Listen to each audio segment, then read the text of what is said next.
Hey girls, for our What's New segment, I know that you've all read the recent poll, and this really shocked all of us, that we mild-mannered Canadians swear more than our British and American peers, according to the new Angus Reid Public Opinion poll. Who knew? I know, and Canadians swear more than Brits and Americans when we're with friends, but the Brits overhear strangers swearing more than Canadians and Americans. But here's the interesting statistic. 56% of Canadians, when polled, said, yes, we occasionally swear with our friends, which means possibly 50% of us on the couch do that. And I'm looking at Maggie. Just being authentic. All I'm saying is that if we were looking at statistics, but I would never admit that. Half of us on this couch.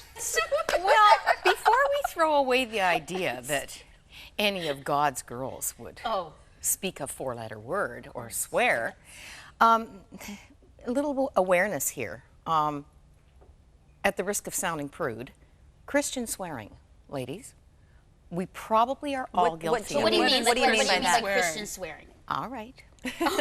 We're on you, Moira.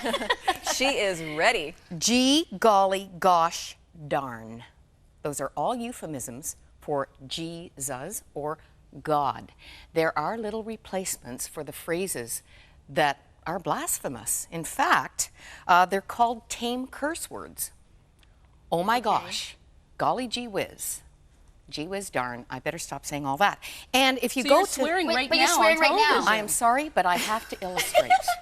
And if you go to things like holy mackerel, which is one, my dad said that all our growing up years.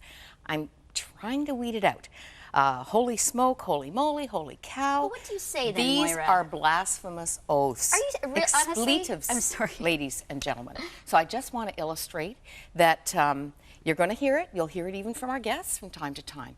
But I think it's something we need to be conscious of and try to weed out. So you're referring to things like, oh my gosh, Yeah. or oh my goodness, or stuff like that, that really is very tame compared to what's out there. There are replacements for taking the Lord's name in vain.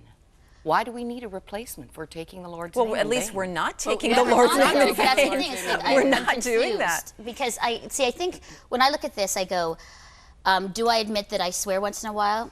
I think I have to say yes. I do. I have to say this.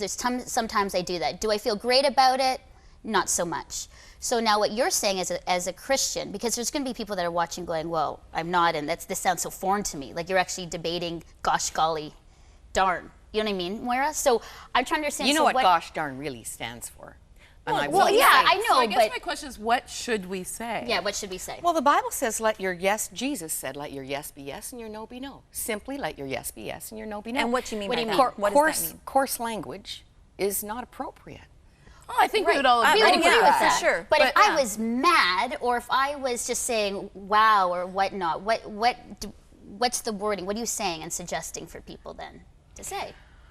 Well, I think there are maybe a variety of things you could say that didn't fudge an expletive, that didn't fudge So God's make up name, your a own reference. word, maybe? Is that what I mean, I don't know. I think you guys run a That sounds disconnect so here. much more confusing than what we I started think, off with. you know, the Bible says that out of your heart, your mouth speaks. And what is in your heart will come out in your mouth. And so I think it's important to know that if we daily work on keeping our hearts pure, that we don't have to worry about what comes out of our mouths when we hit our thumb with the hammer or whatever happens in our lives. And I think the important thing is to You could just say, ow. continually focus on just keeping a pure heart before God. You know.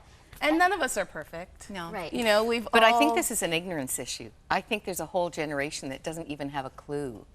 Well, it might be a That- generational thing, though, because I've never heard of these Christian swear words. So it might Google be... it. Yeah. Google it and And get I've the heard whole that. I think- etymology And I of think it. what Anne's saying is that, you know, we obviously have to be mindful. We don't want to have foul mouths. We don't want to hear our teenagers and ourselves being swearing. You know, I think there needs to be grace extended when, if it does happen, even to ourselves and to others. And also, if you're offended, you can say, you know what? Like when I'm out with friends and they start going on, I'm like, dude, you got to keep that clean. That's actually offensive to me. I think we need to speak that way.